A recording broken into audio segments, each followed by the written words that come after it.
Hello guys, Charles here and welcome back to my channel. Today I want to share with you an interesting thought that I actually got from this book I'm currently reading here, which is Ran Blake, The Primacy of the Ear. Now it's a really fascinating book. It was actually recommended on Hal Galper's reading list. Hal Galper was Cannonball Adderley's piano player, so he knows a thing or two about music. Now the point of the Primacy of the Ear book is about active listening and taking the time to focus on listening.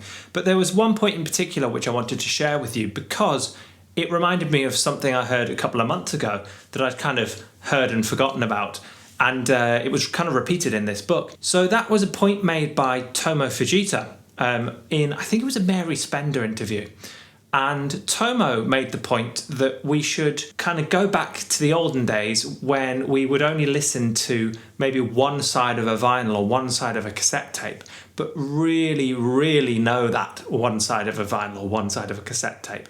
So we're talking like somewhere between 15 to 30 minutes of music, but we really know it. If we think back to, you know, most of the legends of jazz, they're old boys now. They didn't have Spotify, Apple Music, YouTube, to listen to absolutely everything and anything they wanted. Most of them probably didn't even actually have a vinyl player. You know, that would have been a real luxury. So they would have just listened to music here, there and everywhere whenever they could, or get round to a friend's house who has certain vinyls.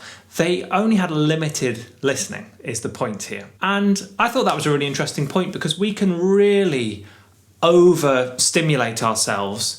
And I often talk about this with educational content. I say, don't spend more time watching YouTube videos like mine about how to play the guitar than you do actually playing the guitar. It should just be a little bit of supplementary stuff that you do on the side to support your musical journey. I went through a phase where I hardly picked the instrument up at all, and yet I would probably spend 3-4 hours a day just watching music lessons on YouTube. And that's great. But it doesn't really matter what you know if you're not implementing it. And I think it's kind of the same with the listening, and that this is the point that Ran Blake's making in the book and that Tomo was making, is yes, you can immerse yourself in this sort of wash of swathes of music since the start of recorded music, and we can get anything we want. But it's less about listening widely and more about listening really focused and being able to sing that back in your head. The records I listened to as a teenager, I didn't really have the internet as growing up as a teenager, so it was just whatever CDs I had was what I played along to, and I would find myself playing along to the same recordings.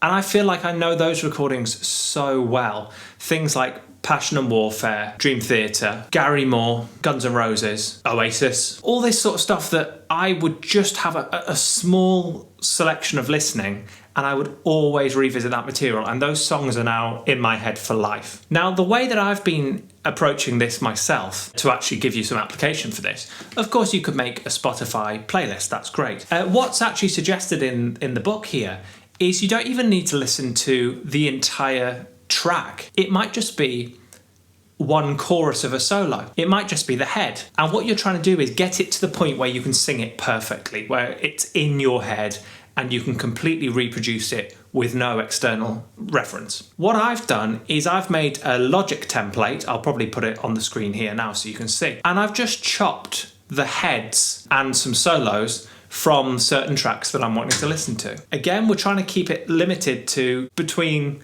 15-30 minutes maximum. So I've got those chopped and they just run one after the other, and I can just loop that entire mixtape. I listen to that not in a way that's actually recommended in here, which is that the point that Ran Blake makes is it should be a real focused thing where you sit and you listen. I must admit I don't do that. I have it on while I'm doing other things, maybe typing documents or faffing on my phone or whatever. It'll just be on in the background and I'm kind of absorbing that stuff. But it's just a very small, short burst of each track. And that seems to make sense to me anyway. So I think there's a real difference between, of course, listening for pleasure as well. So when you're listening for pleasure, just do whatever you want. But having a sort of select list of things that you're trying to get in your head seems really important, and I can really understand and appreciate the benefit of that. So choose a few artists that you really feel sum up the player you would like to be, and just a bit from each of their tracks that you think sums up the player you would like to be.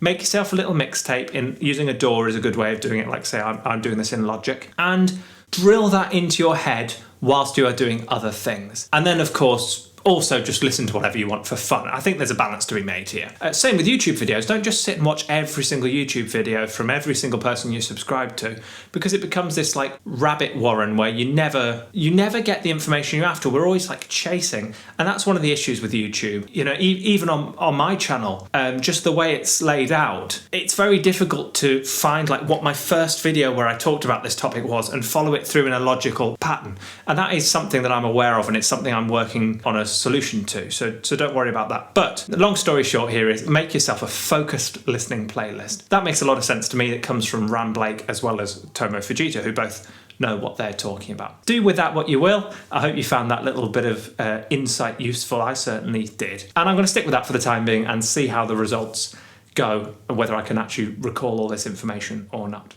Please do give this video a like, subscribe, ding that notification bell, and share with any of your friends who might be listening too much. And as always, I hope you're all doing very well, getting plenty of practice in, and I very much look forward to seeing you in the next one. Cheers. Roll up, let me embed a story you'll never forget. A drip, drip, you're drowning in debt now. You can't buy your way out, and I heard you find it difficult to cope. Well, here